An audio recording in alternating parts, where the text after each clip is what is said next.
Hello viewers, friends and my dear students. Hope all of you are doing well, all of you are healthy and fine. Today I am here to upload a video for my class 11 students, those who have been admitted to the new class, that is class 11, those who are eager to learn about the ISC mathematics, which is quite different from what they have studied in the class 10 mathematics. So this video is exclusively for my class 11 students, and the topic which I have chosen today, that may be understood by other students also, maybe of class 10 or class 12, because the topic that I have chosen today, as you have seen in the introduction part, that is sets and things related to set theory, which is a common topic and a burning topic for mathematics. If you understand the concept of set very well, you will not face any difficulty in many fields of mathematics. Just like you don't feel difficulty in understanding about functions, about relations, about probability and many other things. Well, that is the remaining part of the story. So without wasting much of our time, let us directly enter into the topic about set theory. Some of you have some idea about set, which maybe you have heard earlier, but many of you do not have a clear-cut picture or clear-cut vision about set. And maybe some of you have the idea of set which is not very a very correct picture that you are having. So I shall try to bring out the concept of set and its sets operation and the types of set relations in this video. So first of all, the definition of set should be very clear to us. That is, what is a set? How do we define a set? Whenever we say the set, the word that comes to our mind is collection. The collection of objects, collection of well-defined objects. Set is said to be the collection of well-defined objects. The term collection and well-defined goes side by side. First of all, we collect those objects which are well-defined. Well-defined in the sense, if we say collection of boys, there is no ambiguity in which object to take and which not. If I say collection of good boys, then there is an ambiguity that whether this boy is good or that one is good or the other one is not good. So there is a ambiguity in that. So it should be well defined. If I say collection of 7 colors of the rainbow or a collection of colors of the rainbow, then it is very clear that we write all the 7 colors of the rainbow. If I say collection of all the natural numbers, then I know the numbers which I have to write, 1, 2, 3, 4 and so on. I don't put -1, -2, -3 and those numbers. So this is the definition of set. Set is the collection of well-defined objects. Okay, I think it is clear enough. Next comes the concept about how to represent a set. Usually sets are represented by capital letters, either A or B or C, or any other capital alphabets.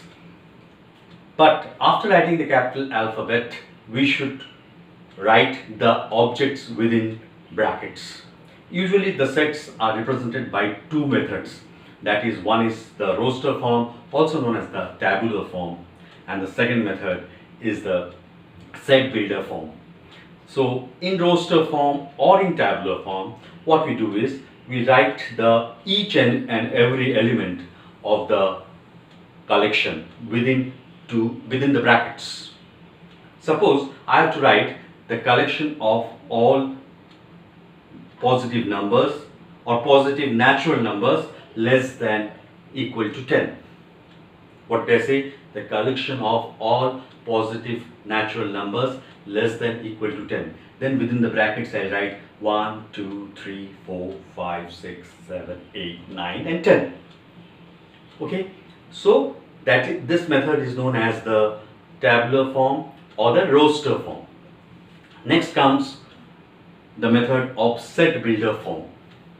To write the sets in set builder form, we will write the variable x, and we should write the property of every element of the set that we are trying to express. As it is shown, you can see that in the video it is coming. So this is method of expressing the set is known as the set builder form of expressing the set.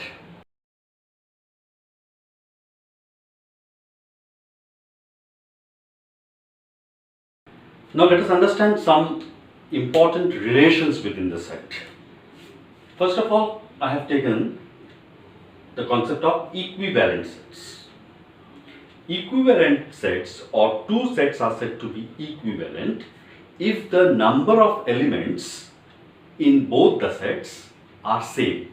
Just like if I take the example, suppose A equal to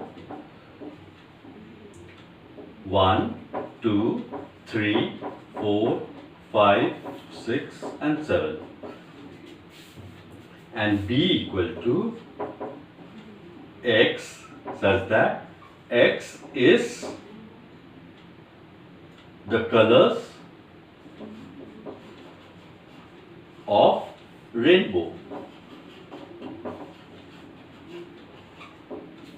Now we can understand that when we have written the set B, X is the colors of rainbow. We know there will be 7 colors of the rainbow, so we will have 7 elements in the set B. The set A has 7 elements and the set B has also 7 elements. But maybe the elements are different, but the number of elements are same. On the same context, I would like to add up that the number of elements in a set is known as the cardinal number of the set. So here the set A has the cardinal number 7 and the set B also has the cardinal number 7. So if the cardinal number, that is the number of elements in both the sets or in two sets, are equal, then the sets are said to be equivalent sets. Next comes the concept of equal sets. When we say equal sets, or two sets are said to be equal if they are equal in both the respects in the sense the number of elements in both the sets also should be equal, as well as the element should be also equal. For example, if I say P equal to 1, 1, 0, 2, 3 and Q equal to X. X is a whole number, or X belongs to W also we can write. X belongs to whole number. X less than equal to 3. So what are the whole numbers less than equal to 3? 0, 1, 2, 3. So there are 4 elements. So there are 4 elements. We can write 0, 1, 2 and 3. Now let me tell you, which I forgot to tell when I was speaking about the set, definition of set. We are not supposed to repeat any element when we are expressing the set in the roster form or the tabular form. Here the number 1 has been written twice. The number 1 or the element 1 has been written twice. We are supposed to write every element only once. So if I write every element only once, I will get this as the set. One more thing I would like to add up, that whenever we are expressing a set in tabular form, we need not write the elements in any sequence. That is, either we write it in ascending order or descending order. It doesn't matter. Only the thing we have to keep in mind that all the elements should be kept inside the brackets. That is, whether I write 0, 2, 3, 1 or whether I write 1, 0, 2, 3, it doesn't matter. Only we should keep in mind that the elements, all the elements are present within the set. So the sets P and Q are equal sets because the elements that we notice, that is in P, is also 0, 1, 2, 3, and the elements that we see in Q is also 0, 1, 2, 3. Next concept that we are going to understand is subset. So in subset, what we are going to see is a set B is said to be a subset of A. This is the symbol of subset. A set B is said to be a subset of A if every element of B is an element of A. Please understand this concept very nicely. This is a very important concept of set. Suppose the elements of A equal to 1, 2, 3, 4 and 5, and B equal to 2, 3, and C equal to 1, 4, 5. So 2 and 3 are the elements which are in B, and they are also the elements of A.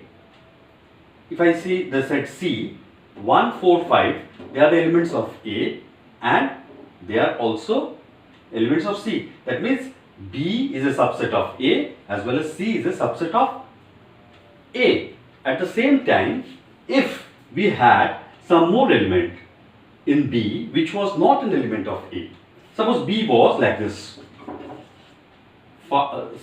say 0, 2, 3. I am taking for granted. Suppose B was 0, 2, 3. Although 2, 3 is an element of A, but 0 is not an element of A. So B is not a subset of A. In this case, B is not a subset. But here B is a subset. Every element of B, mind my words, every element of B should be an element of A. So B is a subset of A. And on the contrary, from the other side, if I say A is a superset of B. B is a subset of A and A is a superset of B. I shall take up the concept of subset more details just after I explain these two concepts. Power set. This power set means the set of all subsets of A. Suppose A is the set, the number of subsets that we can make, that we shall understand just now, will form the power set. Means suppose we take a set consisting of 3, 4, 5, that becomes a subset of A. Suppose we take another set consisting of 2, 3, 4, that is another subset of A. So in this way, all the subsets of the set A, if they are gathered in one set, that forms the power set. Next is the concept of universal set. Universal set is that set which is larger in concept. A very big set, within that we have smaller sets. For example, if we take the set of numbers, then we have within that real numbers, we have complex numbers, we have whole numbers, we have natural numbers, we have integers, we have rational numbers, we have decimals and many more. So the numbers is a very big concept.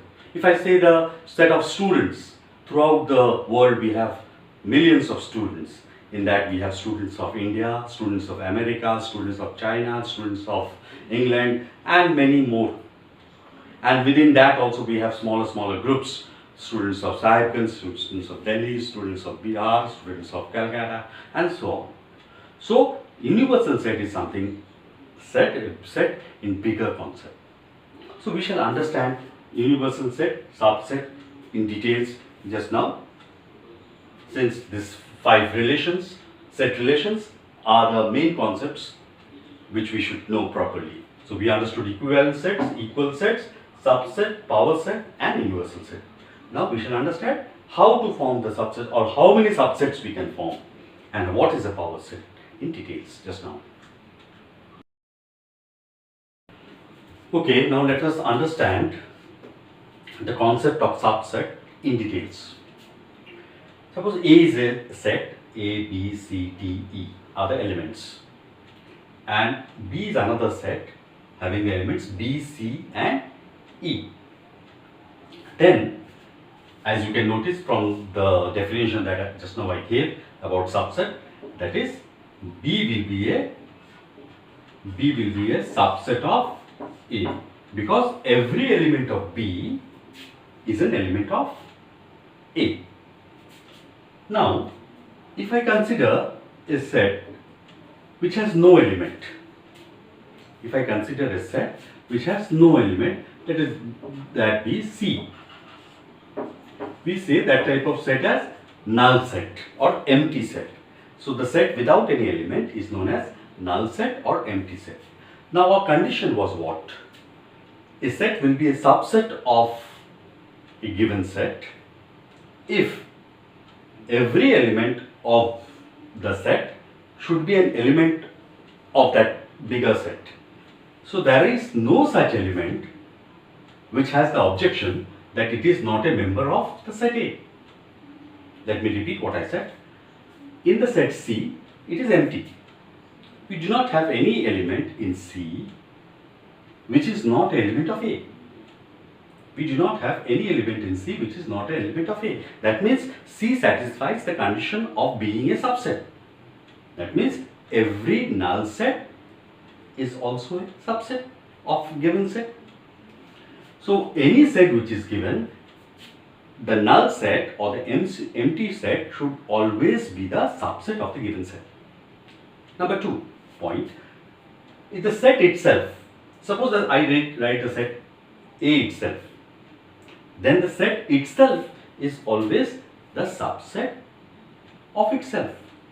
Means A is a subset of A. So two sets are always the subsets. We shall think about the others later on. That is the null set and the set itself. The null set or the empty set and the set itself is always a subset of the given set. Okay. Now, what are the other sets? Other subsets. We can have like this BCE, we can have ABC, we can have CDE, we can have BCD, we can have ADE and many more. But how many? The rule for having the number of subsets is 2 to the power n. What is this n? N equal to number of elements in A, or the whose subsets we are finding. Here number of elements are what? 5. 1, 2, 3, 4, 5. So number of subsets will be 2 to the power 5. That is, there will be 32 subsets.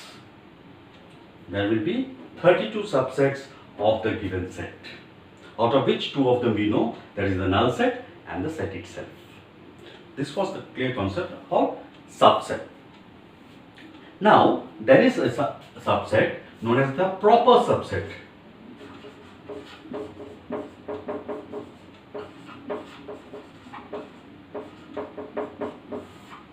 Let us understand this definition very well. A subset is said to be a proper subset of a given set if at least one element is there which is not an element of the set A. What did that mean? Suppose I write this set B, B, C, E. I have at least 2 elements, that is, I don't have A, I don't have D in the set B. Or if I write, say, D equal to B, C, D, E, then A is missing. If I write E equal to A, B, C, then D and E is missing. So, proper subset is that subset where we find at least one element in the superset which is not a member of the subset. Proper subset is that subset where we find at least one element in the superset which is not a element of the subset. Clear? So proper subset is also clear to us. Next was power set. That was proper subset. This is power set. Power set is the collection of all the subsets. Here we have 32 subsets. If I write all the subsets within one set, that is A, B, C, D, and so on up to 32 subsets, then all the subsets together means the elements are now the sets. If I collect all the subsets and form it within one set, that set becomes the power set. Power set is the set of all subsets. Next concept was universal.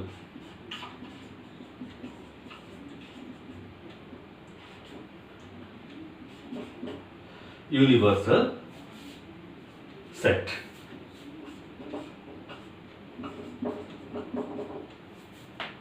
Now, what is a universal set?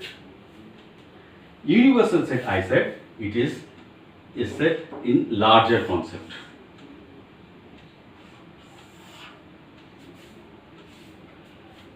So, what is larger concept? Suppose I said set of English alphabets.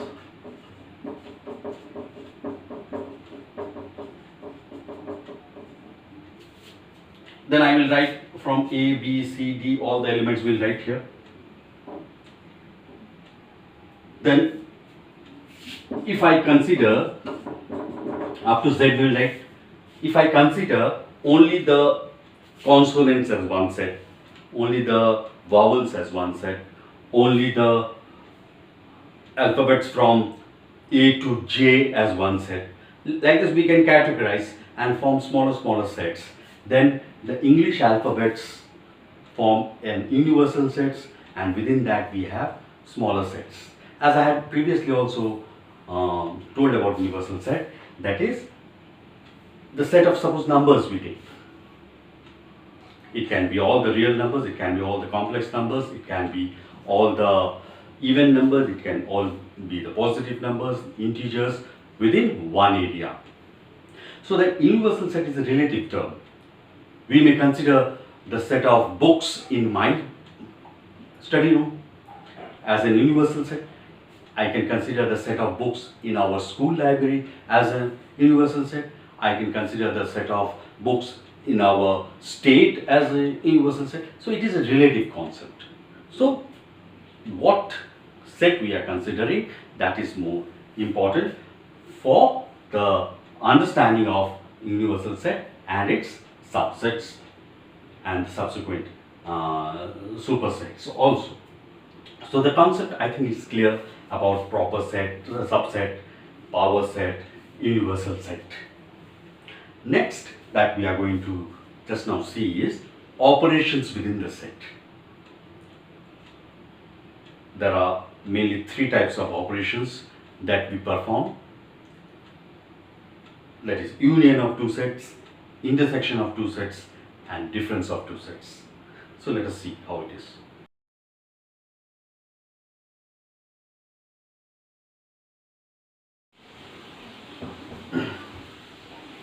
Now we shall understand the four important operations within the sets. The first one is union of two sets. To understand the concept, I have taken up with two sets. That is A, you can see the elements which I have written 2, 4, 6, 8, 10. B as 1, 2, 3, 4, 6. Now A union B, denoted by A with the symbol B, are those elements which are either in A or in B or in both. I repeat, A union B are those elements which are either in A or in B or in both. So here A elements are what? 2, 4, 6, 8, 10, and in B we have 1, 2. 2 we have already written, so I don't repeat. According to the rule of set, 3, and that's all, because 4 I have already written and 6 also I have already written. So this is the union of two sets. Suppose nothing was common. Suppose I take C as, say, 7, 5 and 11. Then if I take A union B, this will be, sorry, A union C, B we have already done, A union C.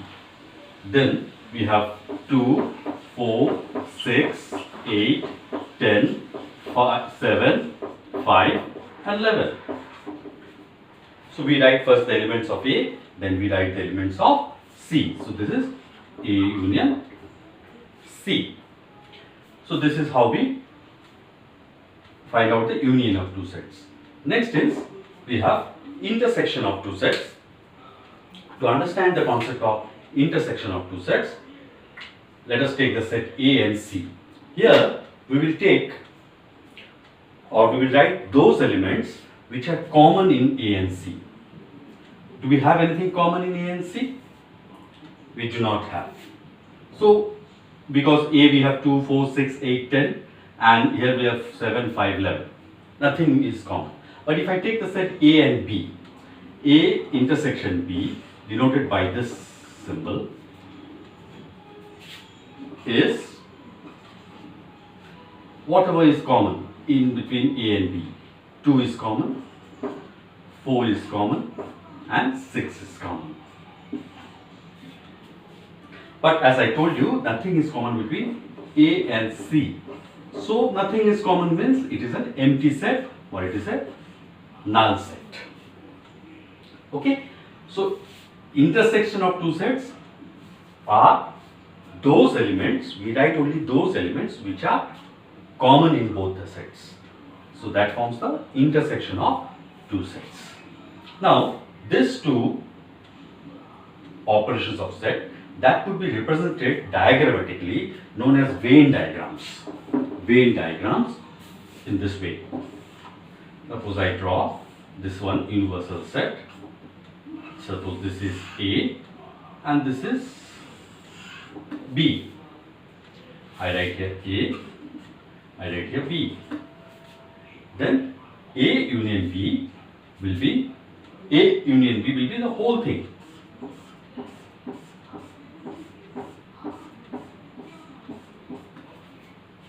Okay, this is A union B, and intersection of two sets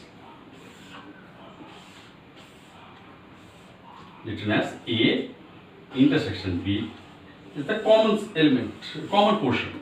This is the common portion. A, B. This is the intersection of two sets.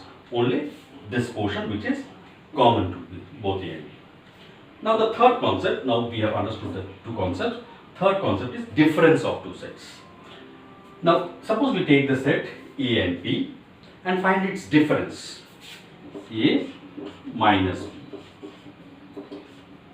A minus B are those elements in A, only those elements in A, and removing the elements which are present in B.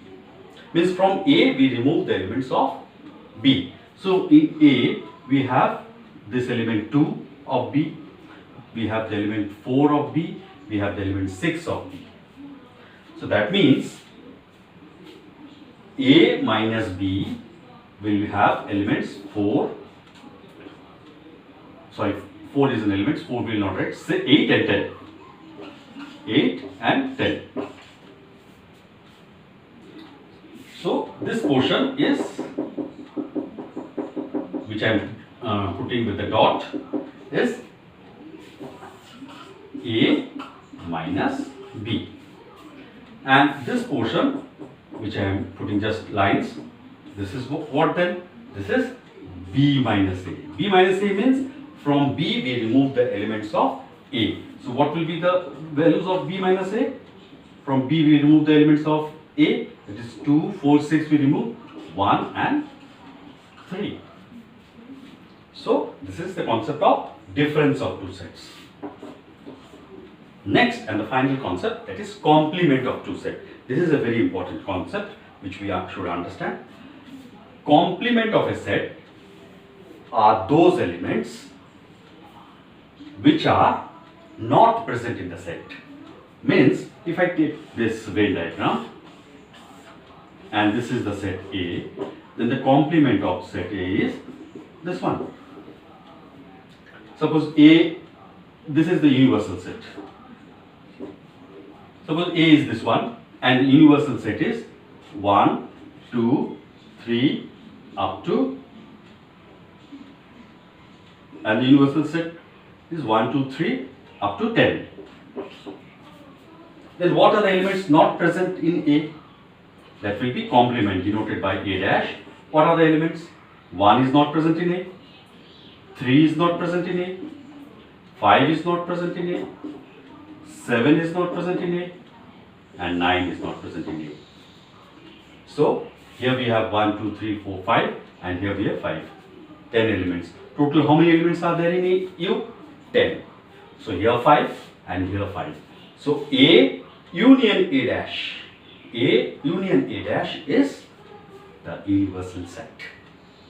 So A dash, known as the complement, A union A dash is equal to the universal set. So A dash, or the complement of A, is that set or the elements consisting that set which are not present in A. I think the concept of all the 4 operations of A of a set is well understood by you. What we need to do now is we need to practice some sums, few sums based on this union, intersection, difference and complement, so that our concept gets very clear. I request all of you to go through the examples which you have in your book. Any doubt, any clarification you have, always you are welcome to write in the comment section. I shall be there to give you your answers. If possible, I shall try to make one more video with the problems of set theory.